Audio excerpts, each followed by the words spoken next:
Pemirsa, belasan Menteri Kabinet Indonesia Maju pemerintahan Presiden Joko Widodo kembali aktif membantu pemerintahan Presiden Prabowo Subianto. Mereka dipilih kembali karena dinilai cukup layak dan cocok untuk duduk kembali sebagai menteri. Hadirnya mereka pun seakan menjadi simbol komitmen keberlanjutan. Siapa sajakah di antara Menteri Jokowi yang masuk Kabinet Merah Putih? Apa prioritas program mereka? Selengkapnya dalam Benang Merah Menteri Jokowi di Kabinet Merah Putih.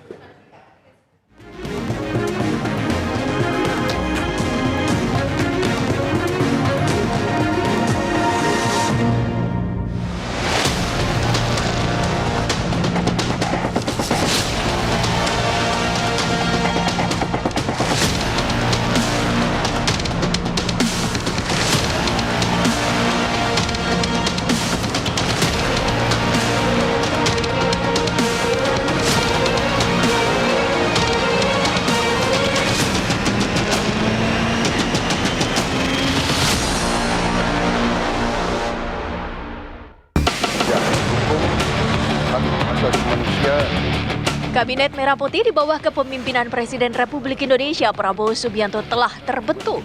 Kabinet itu berisikan 48 menteri yang mengisi 7 kementerian koordinator dan 41 kementerian teknis. Di samping itu, Kabinet Merah Putih juga ditunjang 4 lembaga setingkat menteri. Menyokong komposisi itu, belasan menteri era Presiden Joko Widodo mendapat kepercayaan Presiden Prabowo Subianto melanjutkan baktinya. Banyaknya menteri terdahulu yang ditarik masuk pemerintahan kini seakan menunjukkan komitmen Prabowo akan misi keberlanjutan. Nama-nama itu antara lain yakni Erlangga Hartarto yang kembali menjabat Menko Bidang Perekonomian. Di antaranya membawahi Menteri Keuangan yang kembali diemban Sri Mulyani Indrawati, Menteri Pertanian yang masih menempatkan Andi Amran Sulaiman di kursinya, serta Menteri BUMN yang memberi ruang Erick Thohir melanjutkan kiprahnya. Mengarungi pemerintahan baru, para Menteri Ekonomi Prabowo langsung berpacu dengan dinamika ekonomi nasional dan dunia seperti perlambatan perdagangan dan investasi lintas negara, serta pergerakan modal antar negara di mana semua itu menuntut stabilitas ekonomi nasional. Permasalahan lain yakni pengendalian deflasi atau penurunan harga barang dalam 5 bulan terakhir menyusul turunnya daya beli masyarakat.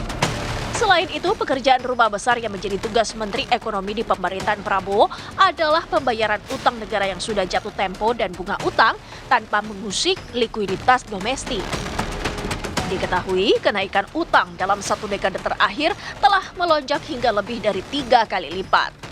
Sementara rasio pajak cenderung turun dan rendah, yaitu di kisaran 9 hingga 10%.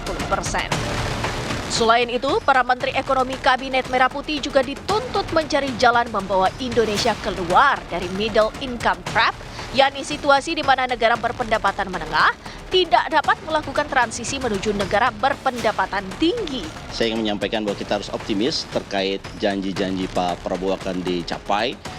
Hanya saja kami ini termasuk yang bingung karena apa? Pak Prabowo ini punya target 8%. Ada gium perkataan begini, kalau Anda ingin mencapai hasil yang berbeda, lakukanlah 2 yang berbeda. Orang yang berbeda dan cara yang berbeda. Ya memang betul kita memerlukan yang namanya pengalaman.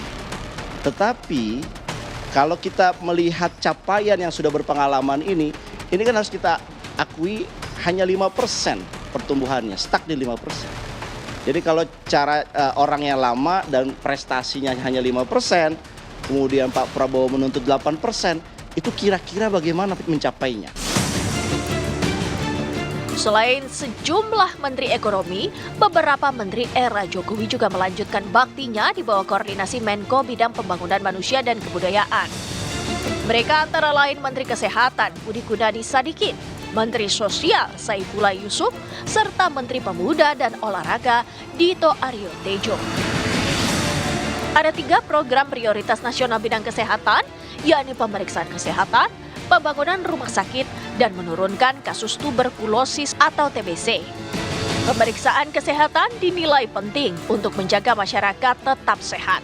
Langkah-langkah pengobatan promotif dan preventif dipandang jauh lebih penting ketimbang pendekatan kuratif. Sementara Pembangunan rumah sakit ditempuh sebagai upaya meningkatkan akses dan kualitas layanan kesehatan yang memadai bagi masyarakat. Satu program prioritas lainnya yaitu penuntasan penyakit tuberkulosis atau TBC dengan target penurunan kasus menjadi 272 kasus per 100.000 penduduk. Pemeriksaan kesehatan terus ditingkatkan agar jangan sampai sakit masyarakatnya. Kalau bisa kita jaga supaya sehat terus. Beliau juga pesankan ada penyakit-penyakit yang menurut beliau harusnya sudah bisa diatasi di Indonesia seperti tuberkulosis sama malaria.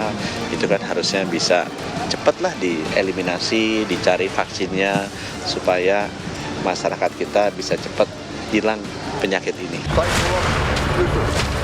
Menteri Sosial. Prioritas program tak kalah mentereng juga digaungkan Kementerian Sosial di bawah kepemimpinan Saifullah Yusuf atau akrab disapa Gus Ipul. Gus Ipul pun bertekad mengentaskan kemiskinan dan meningkatkan kesejahteraan rakyat melalui berbagai program kerja sosial. Statistik mencatat sebanyak 10 juta keluarga saban tahun merasakan manfaat dari program Keluarga Harapan dengan realisasi anggaran yang digelontorkan mencapai 28 triliun rupiah. Sementara dalam aspek pemberdayaan masyarakat, Kemensos disebut telah membantu lebih dari 1 juta pelaku usaha kecil dan menengah dengan total realisasi anggaran mencapai 2,26 triliun rupiah. Saya lihat yang pertama memang tidak mudah ya, terutama dalam bidang penurunan kemiskinan. Lebih-lebih di tahun 2020 kemarin kita ada COVID-19 yang cukup menguras tenaga, anggaran ya, sehingga memang kita berada dalam situasi yang tidak mudah. Tetapi kalau kita lihat statistiknya, kita bersyukur bahwa kemiskinan bisa diturunkan di tahun 2004 ini dan ke depan kita harus berusaha bagaimana penurunan kemiskinan ini lebih tajam dari sebelumnya karena situasinya juga sudah lebih kondusif. Memang tantangannya banyak, diantaranya sekarang sedang rame isu penurunan kelas menengah yang disebut turun kasta dan lain sebagainya. Hadirnya belasan menteri di era Presiden Jokowi di Kabinet Merah Putih tak pelak dipandang sebagai simbol keberlanjutan pemerintahan.